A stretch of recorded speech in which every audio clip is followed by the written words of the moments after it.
everybody. This is Jeff Veale from the Business Gurus with 15 Minutes of Fame, where we set out to make people more famous than what they already are. Think about it, guys. If you made a TV commercial about your services, it would set you back about $30,000.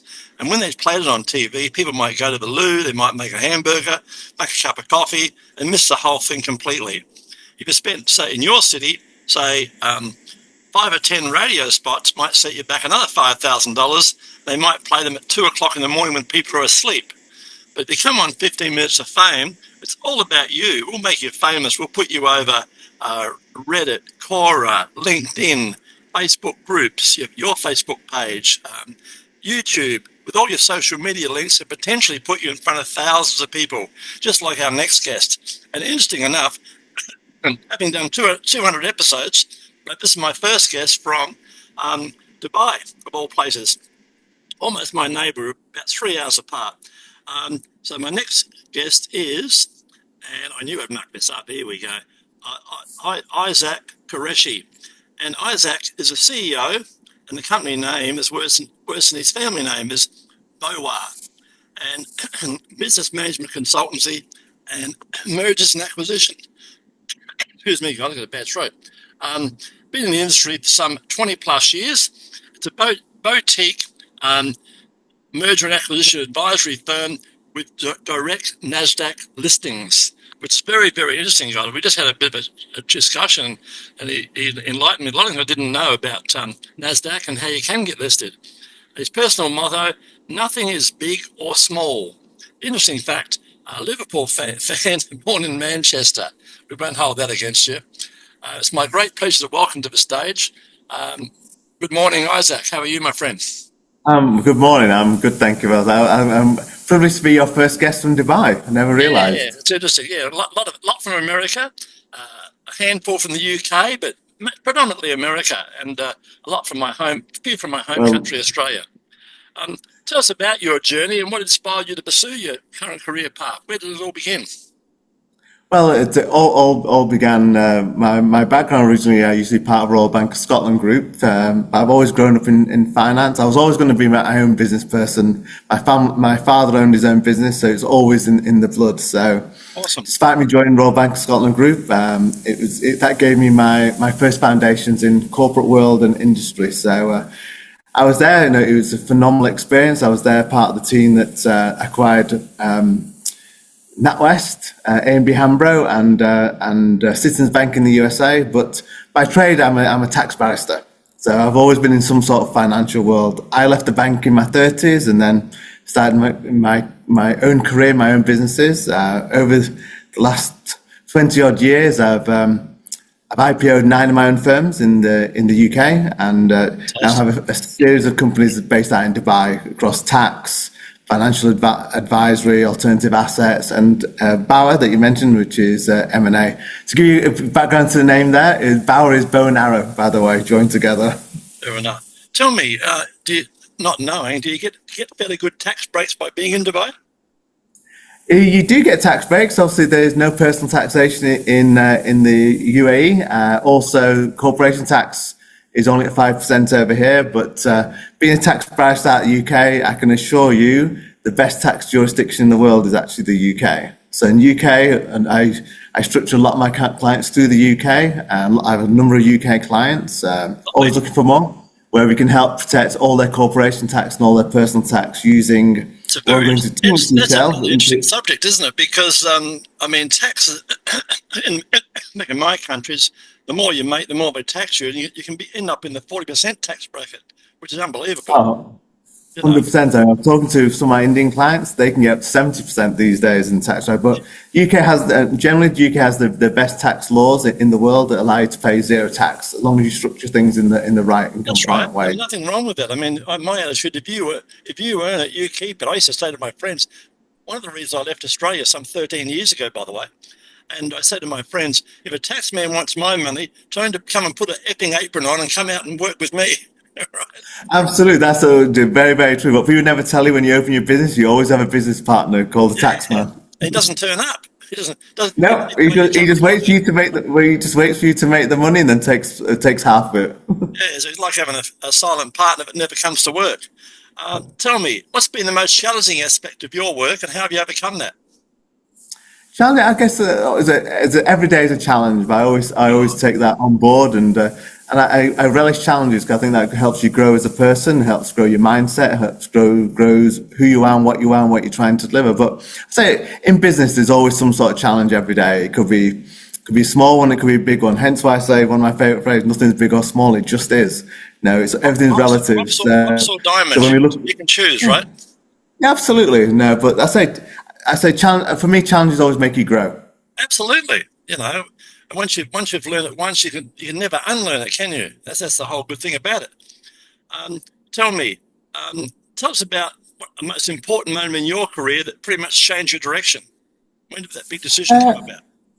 So my biggest decision was when I left Royal Bank of Scotland Group because, as I say, being brought up in a very entrepreneurial family, I was always going to venture on my own. It was when I was going to do that one.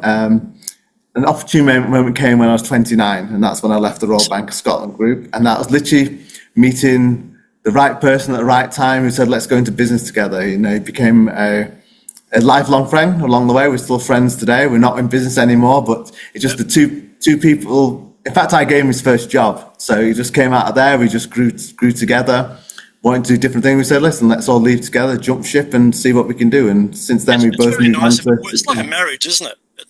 Some end in divorce, some end in 40 years of happiness. But it's a bit like a marriage. You pick a good one will make you, the rest will break you. Absolutely.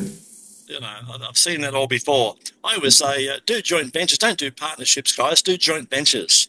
Joint ventures are... It's funny you should say that, Jeff, because I was advising one client yesterday, actually, who wanted to go in partnerships as well. The best thing to do is do a joint venture. That way, you both look after yourselves, and you don't need to get in bed together. 70-30 or 80-20, or because it's never, ever, ever, even in a real relationship, it's never 50-50, guys. It's 60-40. If you get 70-30, you're doing okay. But very rarely is it ever 50-50. So you keep that in mind. There's always got someone doing the work, someone putting their hand in your pocket. In your opinion, what are the key qualities or skills that have helped contribute to your success along the way?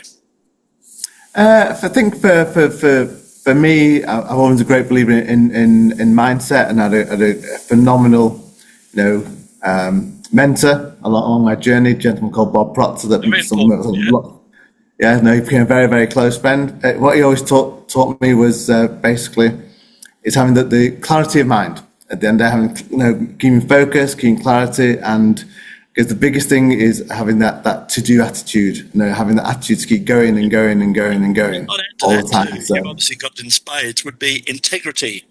That's my favourite word, integrity. Yes, that's very true. No, it's a definitely good thing to have, but I say it's more a case of I'm sure your audience have heard this before, but it's just keep going and going because you never know when the end result is. Now we live in a world these days it's instant gratification, but don't they ever guarantee for you as soon as you stop you'll never get it. The universe at some point will give you what you deserve if you keep putting the effort, the time, the commitment, and just the attitude and the integrity towards everything. Yeah. Tell me, how do you stay motivated and continue to innovate in your field? What's the secret there? I think I've got it in my DNA, to be perfectly honest with you. Passion, right? You haven't got a job. Yeah, I generally love everything that I do, and across all my businesses, I enjoy what I do. I enjoy the people that I meet. Every day is a new day. It's never great. But then I have an amazing family around me. My daughter, my girlfriend. They inspire me. I'm always thinking of the next generation at the end of the day. So that I do everything I do. You're obviously going to leave an awesome legacy. Yep. 100%. It's all about legacy because at the end of the day, why do we do things? I tell people, if you think you're coming back, leave your money with me. I'll give you double when you get back. You must be a very rich man if someone did that then. Yeah, correct. Tell us about a recent project or achievement you're particularly proud of, my friend. I think right now, you mentioned it very early, the Nasdaq direct listings. It's something new to the market. They've literally only been 18 months old. That the SEC and Nasdaq have changed some of the rulings. We were one of the first companies to get one of my clients a direct listing onto Nasdaq. I'm very proud of that achievement. I'm proud of the way we set up the process system. It's something we're replicating with a number of clients now. So that was a great success. The share price, escalated very, very rapidly. The share is currently $21. It hit a peak of $31, but we launched it 18 months ago at $4.50. So it's a great way. It's a great, and it was a startup. So we proved the whole concept that you can explain take. to our audience what you mean by that. What rule changes were there, and what did that enable you guys to do precisely? So essentially, what Nasdaq and the SEC decided to do was open up the Nasdaq and New York Stock Exchange market to small and medium-sized enterprises, literally no more than to try and get access to what we call the capital markets, access to cash, really more than anything else. People will be very aware of IPOs, which means you have to have a sponsor, you need to have a legal firm, auditor, etc., which is a typical IPO. Think Wall Street, guys. Yeah, 100%. It would cost you $3 million plus, without a doubt. What Nasdaq said is that as long as you follow their direct listing rules, you can basically do all the work yourself, get approval, etc., follow all their rules, and they'll guide you along the way to get a direct listing. You still get a ticker on Nasdaq. You're still liquid. To become a big guy, right? Yeah, it gives ourselves and our clients access to huge amounts of capital. So we reverse engineer everything. We list our minimum listing entities will be around $200 million on day one as a minimum. Yep. Our biggest today is $800 million. But that gives the client access to cash, because we work with institutional banks in the USA who will give you between 10 and 20% equity line of credit based on your stock price. So an open day, we then assure 20 to 40 million for our clients as a minimum, which allows them to grow and build their business, what we call in hyper growth at the end of the day. Rather than typically with all these startups and early firms, you go out to the investor events, try and find an HNI, a family office, a sovereign fund, a VC, a PE company. It's an old way of raising capital. They end up taking most of your company, you lose control. A direct listing allows the founder to keep full control of the company, 80% plus of the shares are in their name. There's very small liquidity in the market, but that drives the share price up. And obviously us as advisors and help them guide the way, help to maintain all the compliance, but also investor relations to keep the company growing and building. I say, our first one that got to market, we're very, very proud of. I say now sits a billion dollar company at $20 a share. Awesome. So it's awesome. Great success. Hey guys, so the small guy's got a chance. Reach out and have a cup of coffee with Isaac. It costs you nothing to have a chat. If you've got an idea, think Airbnb, guys. They started something from fresh air. Think Uber. Think outside the box. You may have the next multi-million-dollar idea. And to give you a few of the example, the biggest success ever on a direct listing, although it wasn't quite as simple as it is nowadays, was Spotify. They did exactly the same. They listed directly without going through all the sponsors, investment banks, etc. It's a lot more complicated those days, but they sort of showed the way. Yeah, so there you go, guys. There's opportunities are there. Just got to think outside the box. Right. Tell me, what advice would you give someone aspiring to follow in your footsteps down the track? What would you tell them? I would say have a very clear goal. Work on your mindset as much as anything else. Have tenacity. And basically just keep going for what you want. Believe in what you want. Keep focused. Don't listen to all the people out there who will probably say you'll never do it, because that's right. Just keep that focus and surround yourself with people who believe in you and give you the right advice.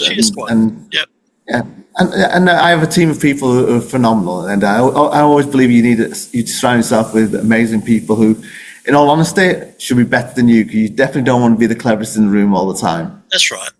And the best investment you can ever make, guys, is in yourself, right? Keep investing in yourself.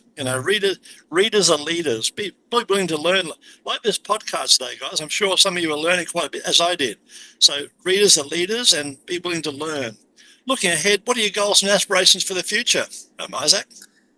Right now, I'm very much focused on delivering this Nasdaq model to as many clients as possible. I've got a target of doing 24 listings this year by the end of 2025, and that's what I'm going to aim for. We've got 11 in the pipeline, so I've got another 14 to go. But I'll get there. You're getting there. You're doing well. Yeah. Just got to put the foot down a little bit more soon. Absolutely, a bit more hard work, a bit more grind. Absolutely. Yeah, that's right. It's all about the grind, guys. You know, turn up. That's half the grind, guys. Turn up. Tell me, for people watching this and listening, what's the best way to get in touch with you and find out more about your wonderful services? Best way? No, I'm on LinkedIn. You can find me on there. You can obviously contact. LinkedIn's probably the best one. Reach Yep. out through there. Then I'll always connect. WhatsApp is always a good one. So once you connect, I'm a big believer in WhatsApp. It's hip. It's huge in Dubai. No one does emails these days over here. Everything's through WhatsApp. But yeah, the website is bowarr.com. BOWARR.com. Get more information. And also, I say LinkedIn's probably the best way to get a hold of me directly. Awesome. Before we let you go, tell us a fun fact about yourself that most people don't know. That most people don't know. Okay, I'll say that people don't. Okay, I'll say some people do know. Some people don't. I'm a big collector. I collect a lot of things. I'm a big collector of art, classic cars, pens, watches, the weird and the wonderful. Weird and wonderful Well, one thing I wanted to mention off air was that I'm a Liverpool supporter, born in Manchester. So people do know that, but it's unusual. Even more unusual, but great. Obviously, Liverpool just won the league this weekend. So I'm very happy. On my sheet, I believe there's a Ferrari racetrack over in Dubai. Are you aware of that? You can actually go and... Yeah. So we've got Ferrari World over here, and obviously got the F1 track over here as well. So over in Abu Dhabi. If you want to drive a Ferrari, even that's achievable, you know? 100%. You can actually go on track and drive them over here. 100%. Yeah, how cool would that be, guys? You know, what if you're an older fella like me and you've got your dreams, you know, go for a holiday in Dubai and put yourself in a Ferrari and have the adventure, right? And any of your listeners and viewers want to come to Dubai, just hit me up, and I'm happy to show you around as well. Awesome. That's a wonderful offer. Thank you very much, Isaac. You've been an awesome guest, and thanks for coming on our show. No problem. My pleasure. Thank you.